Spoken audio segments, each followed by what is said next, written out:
বিকেল তখন ওই 2:30 কি 3টে হবে। অমরেন্দ্রচন্দ্র তার ডান হাতটায় একটা তীব্র ব্যথা অনুভব করলেন।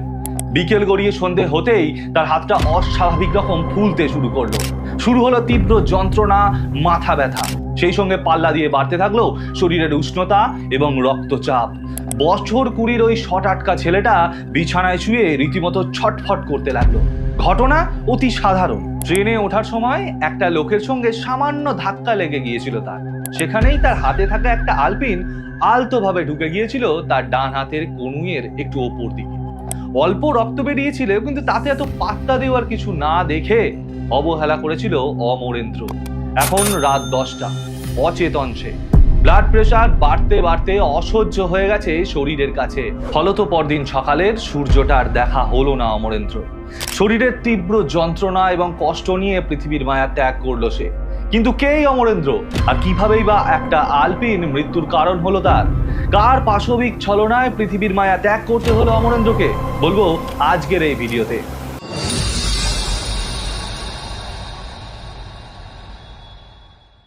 নমস্কার, আপনারা দেখছেন এমআর টিভি, আর আপনাদের সঙ্গে আমি অরিজিৎ। ধরুন আপনার পায়ে একটা কাঁটা ফুটে গেল, আপনি কি করবেন?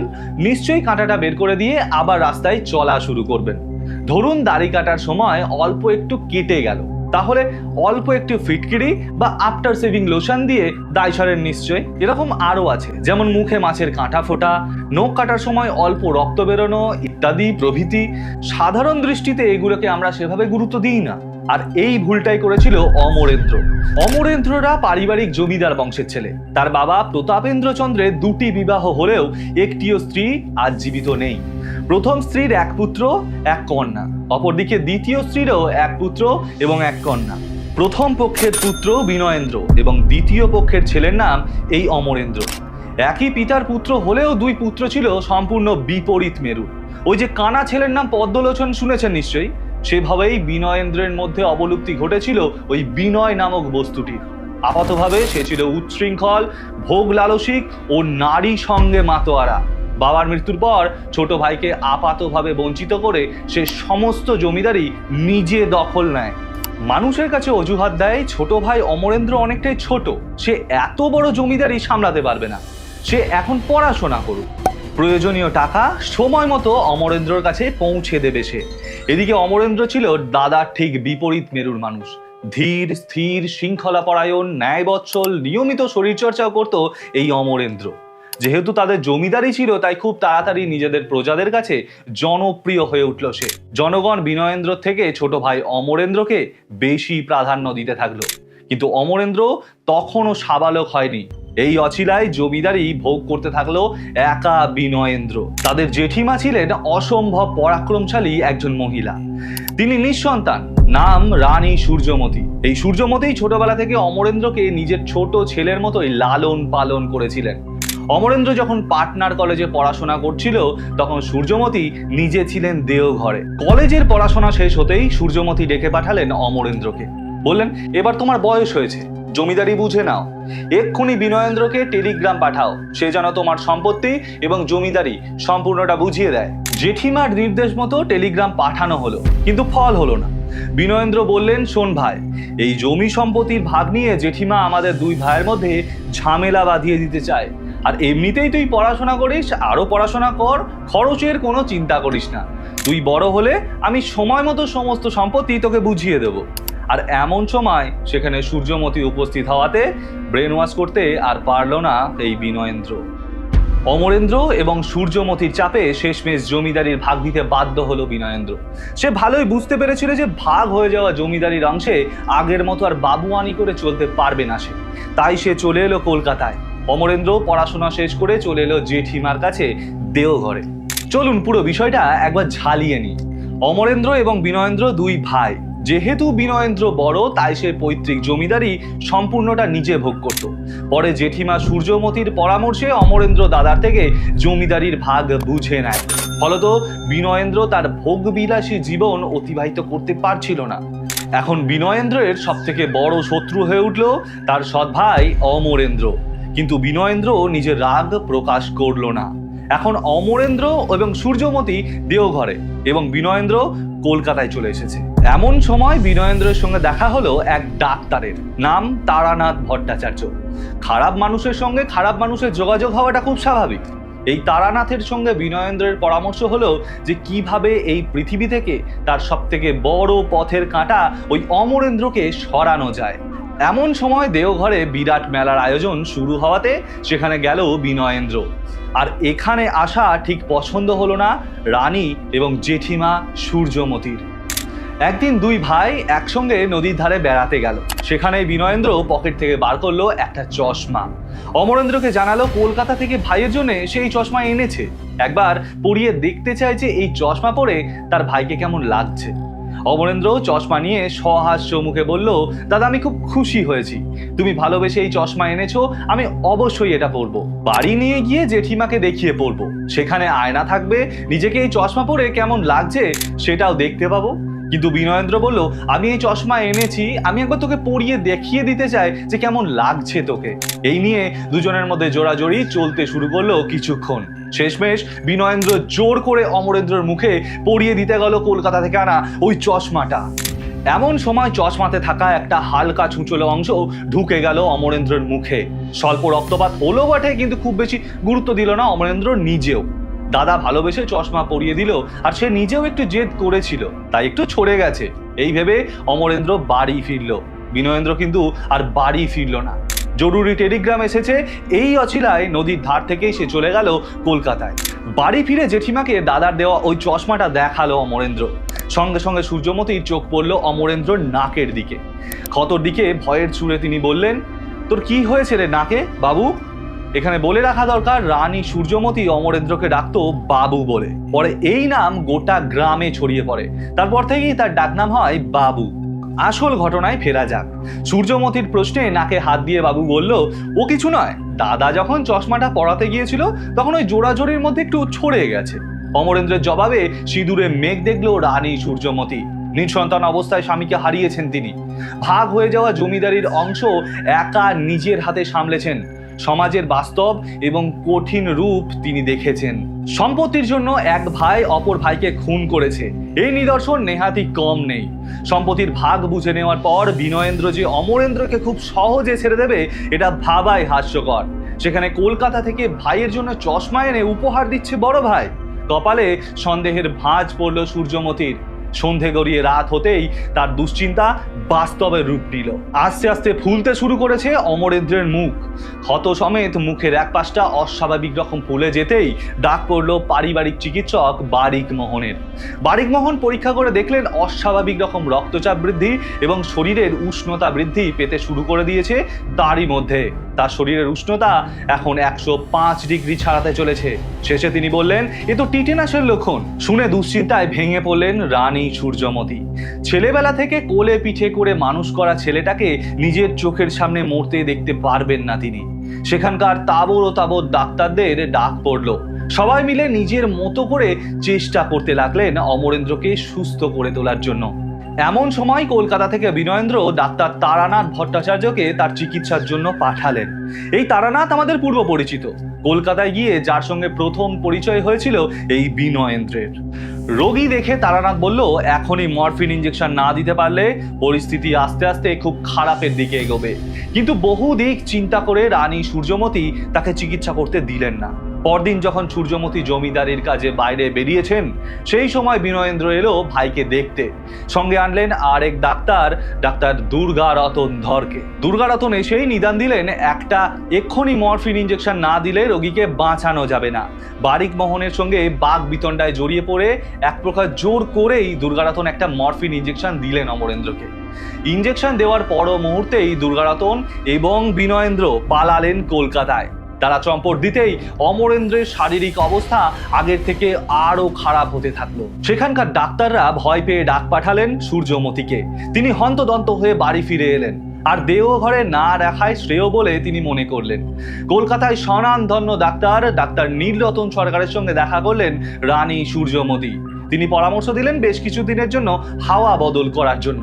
বেশ কিছুদিন বাইরে থেকে ঘুরে এলেই আশা করি শরীর সুস্থ হয়ে উঠবে, সঙ্গে বিশ্রাম আরো বেশি ফল দেবে। সঙ্গে কিছু পথ্য দিলেও ডাক্তার নীলরতন সরকার। ডাক্তারের কথা শুনে ভুবনেশ্বর গেল সূর্যমতী এবং অমরেন্দ্র।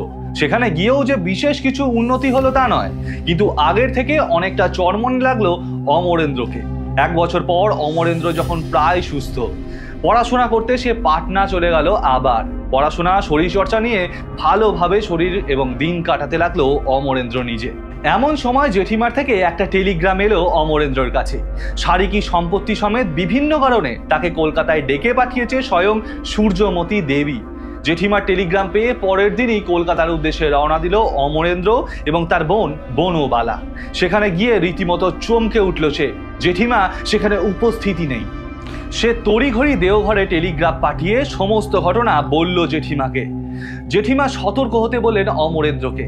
তার ধারণা এই ভুয়ো টেলিগ্রাফ করেছে বিনয়েন্দ্র স্বয়ং, কারণ কলকাতায় রয়েছে তার সৎ দাদা বিনয়েন্দ্র। এমন সময় ভাই কলকাতায় এসেছে জেনে ভাইয়ের সঙ্গে দেখা করতে এলো সে। এমন সময় অমরেন্দ্র দাদার দিকে সরাসরি আঙুল তুলল।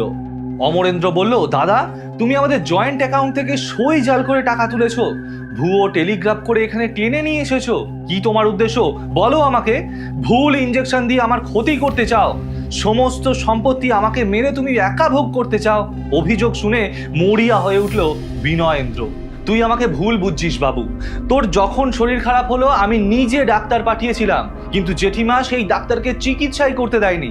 সেই সময় ওই ইঞ্জেকশনটা না দিলে অবস্থা আরো খারাপ হতো তোর।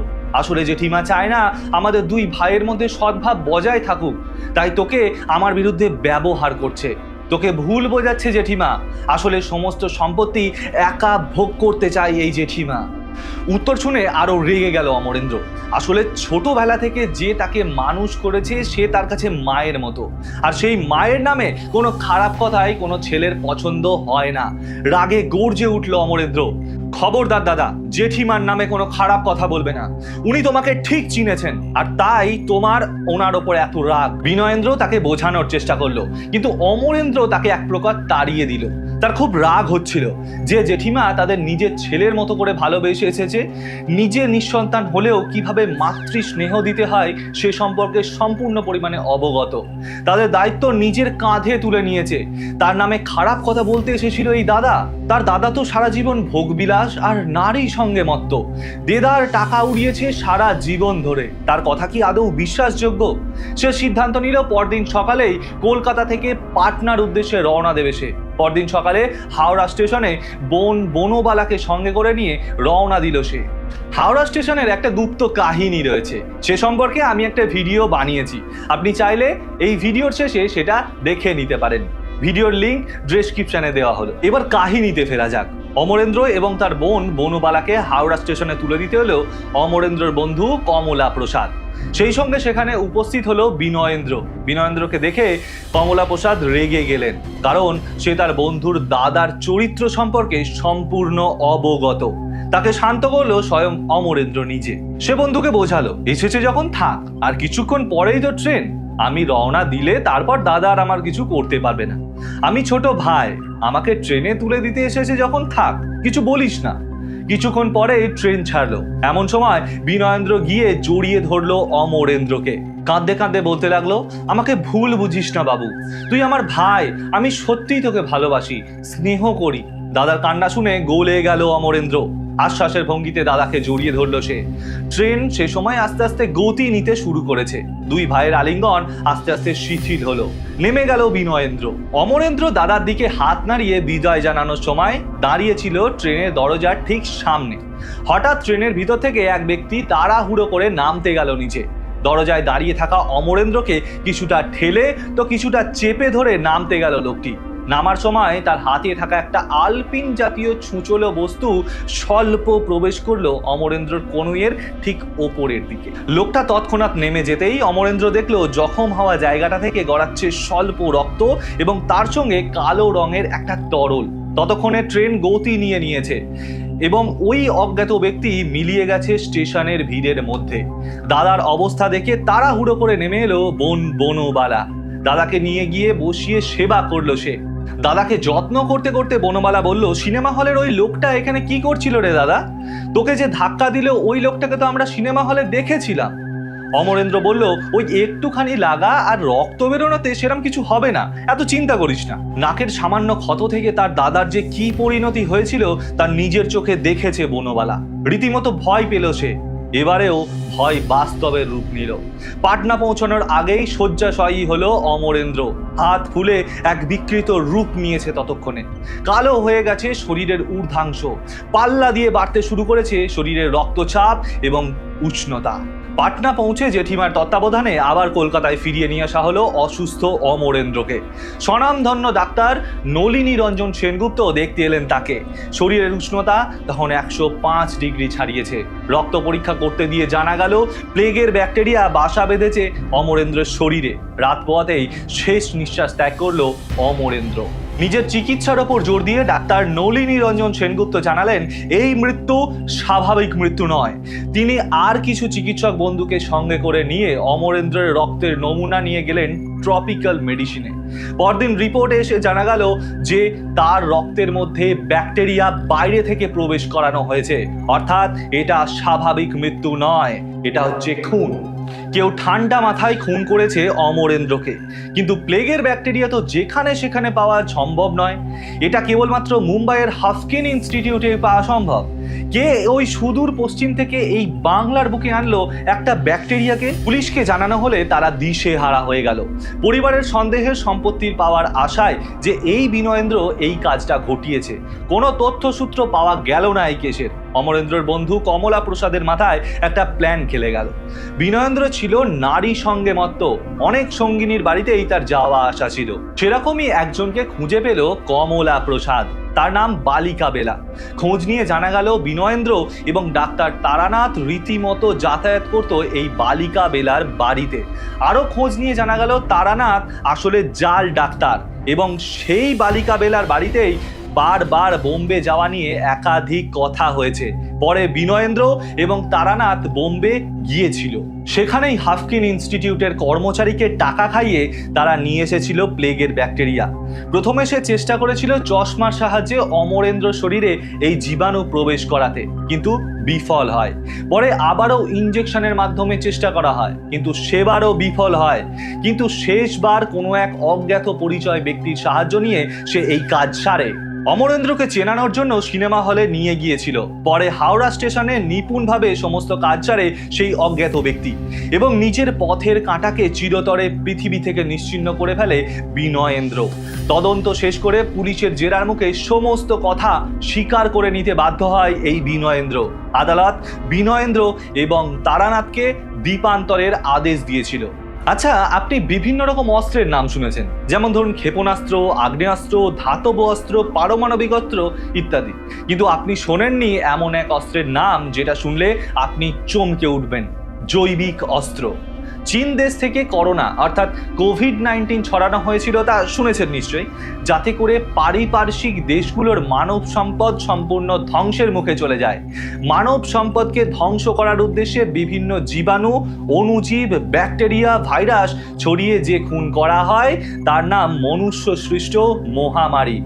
আর এই খুনের অস্ত্রকে বলা হয় বায়ো ওয়েপন। সেরকমই এক বায়ো ওয়েপনের সাহায্যে বিনয়েন্দ্র খুন করেছিল অমরেন্দ্রকে, যে ওয়েপনে ছিল প্লেগের জীবাণু। আর এটাই হলো ভারতের প্রথম বায়ো ওয়েপন কিলিং। শোনা যায় বন্দি অবস্থায় মৃত্যু হয় তারানাথের।